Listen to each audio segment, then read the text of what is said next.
Hello everyone, this is Heiko from TokyoMTG, and today I'm not coming to you from a Grand Prix, but instead from our own office, where I will be opening this sweet booster box of Journey Into Nyx with you guys. But it's not just a normal box, it's a Japanese booster box, Nyx no Tabi, and I figured since TokyoMTG is specialized in Japanese cards, we might as well go ahead and open this really sweet box together, so you guys can see something that's not too often on YouTube. So let's get right into it. We actually opened quite a bit of these boxes already, because we had pre-sales on our website, and there was some decent stuff selling. It was quite nice, and we had to open quite a few boxes.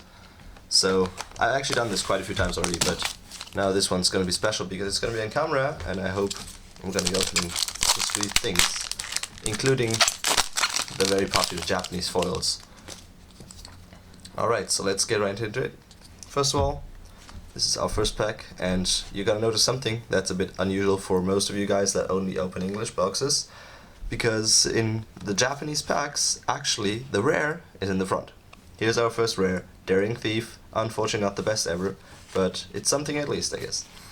So, yeah, I don't actually know why the order of cards is different in the Japanese packs, but it's something that I'm already used to because I've been opening so many of these packs. Maybe some of you know the reason for this, maybe somebody can explain it in the comments. And also, you're gonna notice, like, the packs are actually different. Like, they have this long thingy here. I think the reason for that is because in Japan, usually they're hung up, like in this thingy. They're hanging in the shop like that, and it actually is pretty useful. I don't know why there's a difference between the different packs, but that's just what it is. Alright, and here we go, our first sweet rare, Idol of Blossoms. This is a pretty cool card. It has Constellation, it's a 2/2 for 4 mana. When it comes into play, or when another enchantment enters the battlefield under your control, you draw a card. It's one of those enchantress types that are fairly popular in Magic, that have existed for quite a while. And I think there's already people brewing quite a bit with that card. Like, I think it does have quite a bit of potential. Alright, next up we have Battlefield Thaumaturge, which is another sweet card. I think that it has quite a bit of potential. I mean, I'm gonna be honest, I'm not the strongest constructed player, but this just looks pretty sweet to me because it reduces the cost of every spell you play by 1 for every creature it targets, and with Heroic, when it gets targeted by a spell of yours, it gains hexproof. So, I mean, Heroic is a pretty sweet ability that's been strong in the Pharaoh's block, and I feel like something should happen with that, right? I don't know, maybe we can see something soon in the... This is a pretty sweet token. Like, the tokens can actually be pretty rare, depending on what card they're produced by, and I think this is the Farika token, so it's a mythic token, and you're not gonna see this too often. Here we have the Centaur Lord. It gives +1/+1 to all your centaurs, and vigilance and trample. It's a pretty sweet tribal card.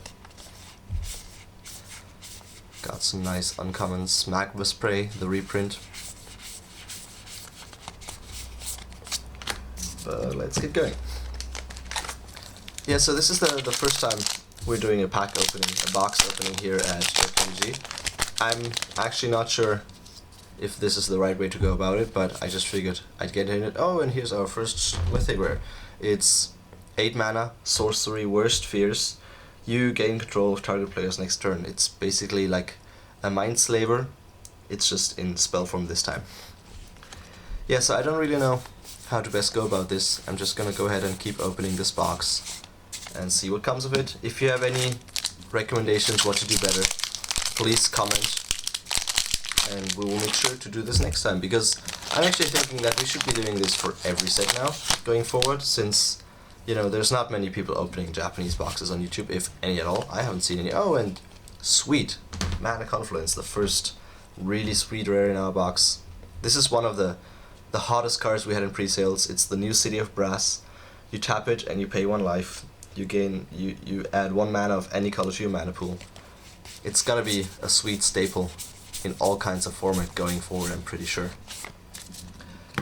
We actually opened 2 of these in foil, which is super sweet because they're going for quite a bit, and they're available right now on our website if you're looking for those. I mean, there's not that many out there on the web, and if you want to get any Japanese cards like that, we're always here for you. Bureau of the Heavens, 8 mana, 10/10. When it dies, it destroys all permanents. This one is a bit of a mystery to me, to be honest. I'm wondering, like, as far as I know, it's based on the Greek myth of Atlas, who was holding the world on his shoulders. And I'm not sure why this card can't be mythic or why it can't even be legendary, but I guess Wizards does have its reasons for that. Here we have Harnessed by Force. It's a remake of a popular threaten effect. Not too strong if you ask me, but I don't know. Maybe. I mean, it's definitely a sweet card for limited, and since it can gain control of several creatures, maybe it has a bit of a chance in constructed. Let's see what we got next. Cetacean Tactics. This is a nice one, I think. It's a 2 mana spell, and it has Strife for 1 green mana, and it pumps all your creatures and lets them fight with other creatures for tapping them. It seems like a pretty neat trick if you ask me, since it's so cheap. I mean, again, it's a sweet limited card, but you never know. Maybe some kind of aggressive constructed deck. And here we have Spawn of Praxis. Not the best card, since it's also a promo card. Honestly, to be fair, this card is just, even though it's uncommon, it's actually just better. This is a pretty sweet one. It's an almost reprint of an old card that's been fairly popular. When it comes into play, you look at target player's hand, you remove a card from it, and they get it back when this card dies. But it's been pretty good. Alright, already in our testing in mono black or like other black aggro decks. So I think that card has potential. Here's our first foil. Unfortunately, it's just a common, so nothing special, even though it's a Japanese foil. I guess you have the dots even here. Aegis of the Gods, that's a nice one. It's a 2/1 for 2 mana, and you have hexproof, so you can't be targeted anymore by spells your opponents control. I think this card in particular in Japanese has been very popular in our pre-sales, because this is going to be one for the Eternal formats, Legacy and Vintage. I mean, I personally, I love to play Vintage, and I think this is a card that can go into the hate beer kind of decks. Basically the decks that try to prevent other decks from doing their strong things by just having creatures that have disturbing effects like this, that don't let you do your normal stuff. Oh, and here we got our first god, Eros, the god of victory. This is a pretty sweet one. It's a 7/4 for 4 mana, indestructible. It has devotion 7. Creatures you control can only be blocked by 2 or more creatures, and attacking creatures you control don't receive any damage. So this is definitely a sweet one. It goes right into the Boros archetype, I think, including like if you have Boros Reckoner, the ability itself isn't a good combo with Boros Reckoner, but then again it gets turned on easily and it's just a huge dude. So I do think that this card does have quite a bit of potential. Next we have Dictator Crew, another sweet casual card that should go in EDH and maybe even some combo decks, who knows. It doubles all players' mana, and like all the other edicts, it has flash, so there's quite a bit of potential there, I think. So let's see, we didn't get many foils yet, because, I don't know, maybe we're just unlucky. Oh, and there we go, our first foil rare. It's Battlefield Thaumaturge, again the same card.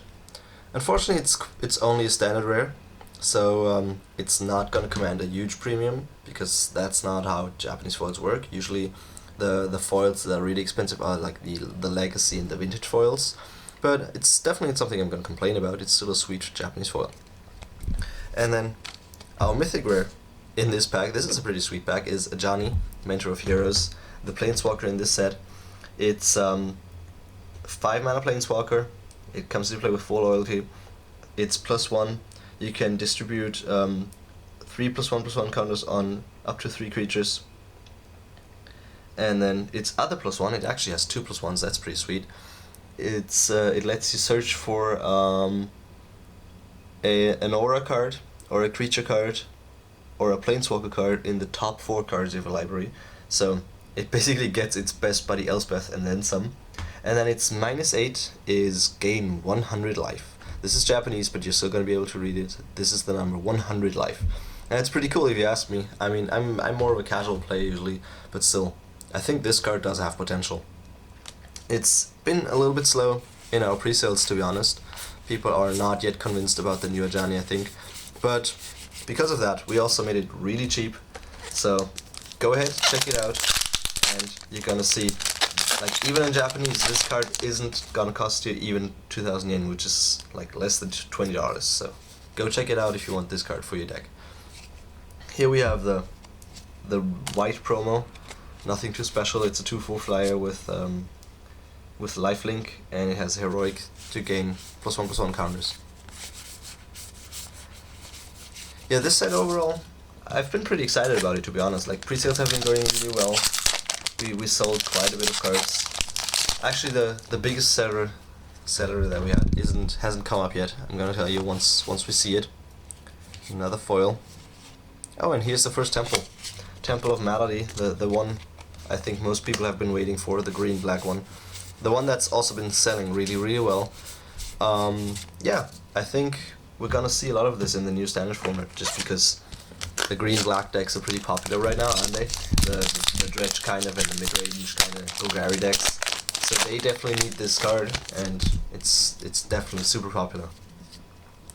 Next up, we have yeah, this is another foil.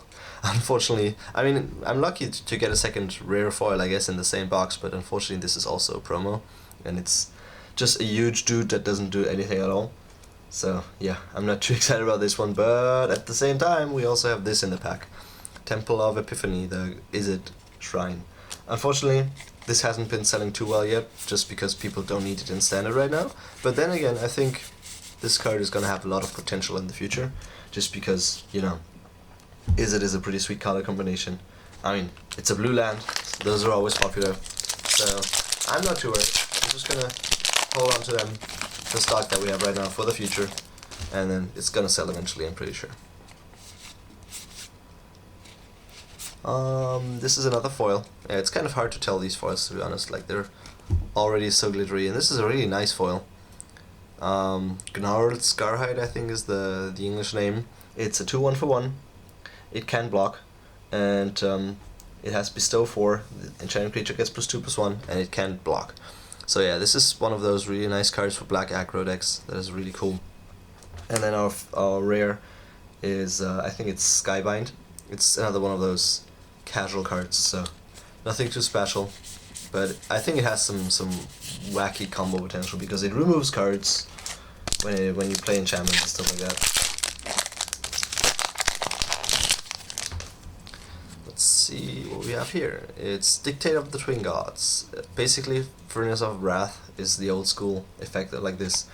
It's double all damage that's dealt, and this one has flash. So you're the first one to benefit from this effect. I think the dictates are all really good. Like they're really cheap right now because people just don't need them for standard anymore. But I think in the future they're gonna be something that people are gonna be looking for. Like all the casual cards, like commander cards and stuff, like they always go up in price later. So get them now while you can, while they're super cheap. Like we sell this for, I wanna say 40 or 50 yen, I think, which is like 40 cents, 50 cents. It's really not much. If you need this for your deck, just go ahead and grab it. Another Dawnbringer Charioteers. Nothing too special. Yeah, this time, unfortunately, like this box just seems to be the continuation of what we have been going on, which is not opening too many sweet foils. Because to be fair, like when you open Japanese boxes, the Japanese foils in particular, because they can grab such a huge premium, are always what you're really looking forward to. Hypnotic Siren, this is a nice one, I think. It's 1 mana, 1/1 flyer, Flying Man, for those that still know the old school card.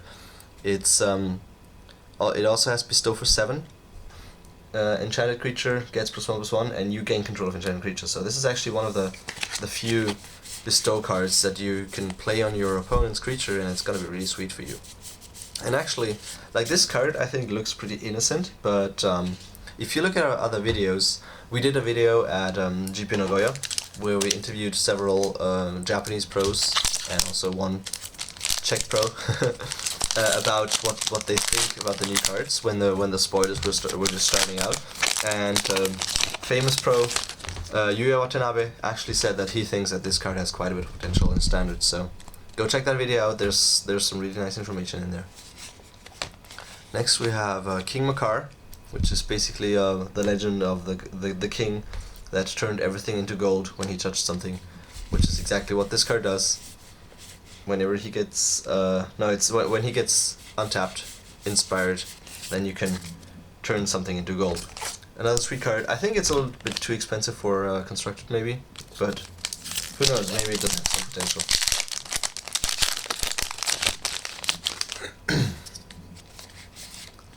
Dictate of Erebos, another sweet dictate. This one is also my favorite one personally.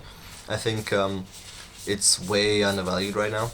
It's like we're selling it for 200 yen, and just because other stores are also really cheap, so we kind of have to sell it for that kind of price. But I think in the future this is going to be a really sweet card, because if you look at Grave Pack, that has seen several printings, it's still like a $10 card. So yeah, I think this is going to have a really bright future. Oh wow, this is a sweet Japanese foil, Brain Maggot. I just mentioned this earlier. This is a really nice constructed card. Again, this is mostly standard, maybe some modern also, I guess, I'm not sure. But yeah, sweet foil. And also in the same pack, Temple of Epiphany. I don't mind this. Yeah, so this is our first pack and opening, as I already mentioned. And I'm not sure, I'm just going through these packs.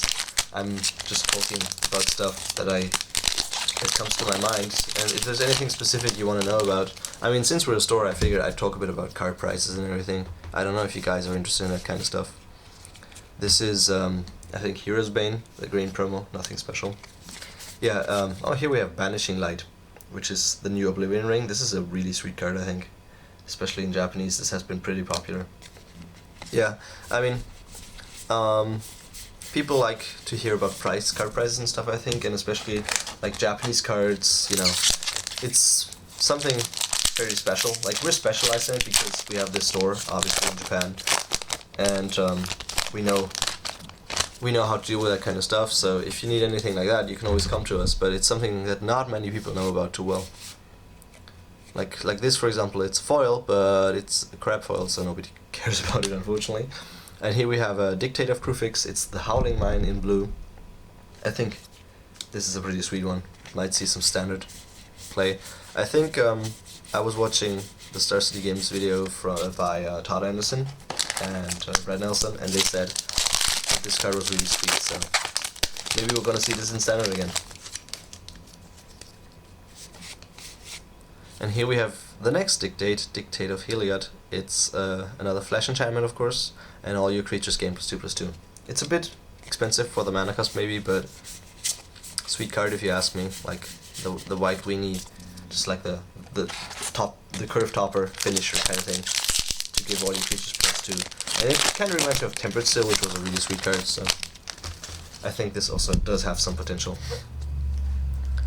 Alright, next one is another bad Japanese foil. And then we have Eidolon of the Great Revel. This is another really sweet card. We've actually sold a lot of these in pre-sales, especially to foreigners, because, well, this is one of those eternal cards again. And here you can see the effect that the language can have on a card, because for standard it doesn't matter much, to be honest. We mostly sell Japanese standard cards for the same price than English standard cards. But eternal cards, people really want to pimp their decks, so this is actually in high demand.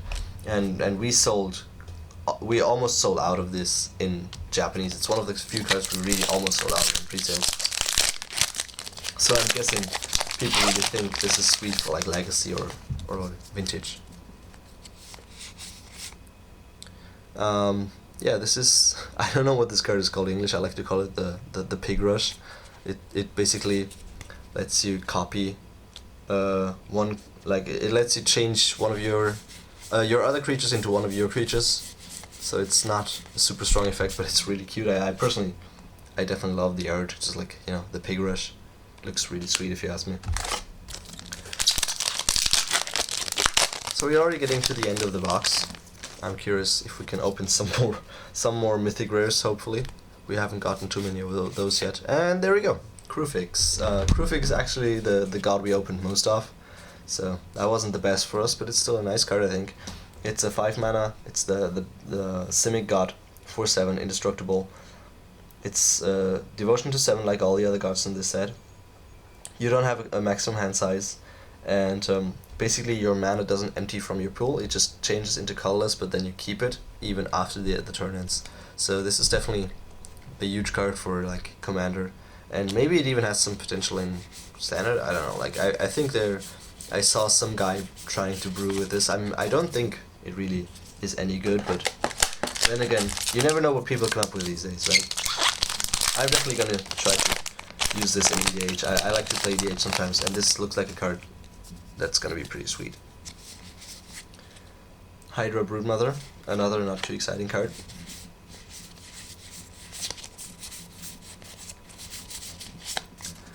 Alright, how many packs do we have left here? It's 5 packs left.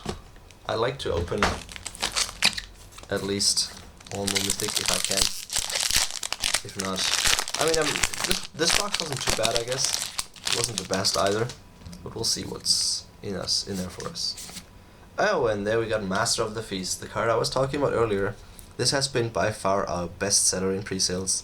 It's a 3 mana 5/5 flying, and at the beginning of your upkeep, your opponents all draw a card. It sounds pretty bad, but this card, if you ask me, is a huge beating. It's a 5 mana flyer, a 3 mana flyer that's 5/5, which is huge, and then of course the effect is bad. Like it's a disadvantage, but then again, what's gonna happen? I mean, your opponent is drawing a card, which is nice, but for them, but if they're dead already from a really quick flyer, they're not gonna do too much, are they? And actually, we did some standard testing, and I just kept losing to this guy that was in my buddy's deck. It's just a huge card. I mean, we're kind of used to having big black flyers with disadvantages, and Desecration Demon is like a 6/6 for 4, so that looks nice also. But I think this card might be at least as good as Desecration Demon. It has a lot of potential, and apparently people think the same because we just sold out of this card. And here's another mythic, sweet. And this is actually the one I was hoping for, to be honest, because this is also a card that we definitely sold out of. It's Prophetic Flame Speaker. It's a 3 mana 1/3. It has double strike and trample, and when it deals damage to an opponent, you can reveal the top card of your library, and you will play that card until end of turn. You're gonna have to pay the mana cost for that card, but it's still super sweet because since it has double strike, you can do that twice if it hits, and so you actually have a lot of options to choose from. And then when you pump it, it has trample, so even when it gets blocked, it can actually get through. And yeah, I'm honestly not too sure if this is really a super sweet card, but like we started it at a fairly cheap pre-sale price at like I think $10 roughly, and then it just kept selling out. Like we added the cards in waves, and apparently the Japanese really seem to love this card, so it just like, they kept buying it and buying it, so I had to raise the price, and I ended up selling out the last wave at like $15. So apparently a lot of people think that this card really has potential. Doomwake Giant, the black promo, nothing too special. It's a constellation. When it or another enchantment enters the battlefield under your control, your opponent's creatures get -1/-1. It's not a bad effect, but it's a little bit too expensive maybe. Alright, here we go, our last pack. Let's see what we got here.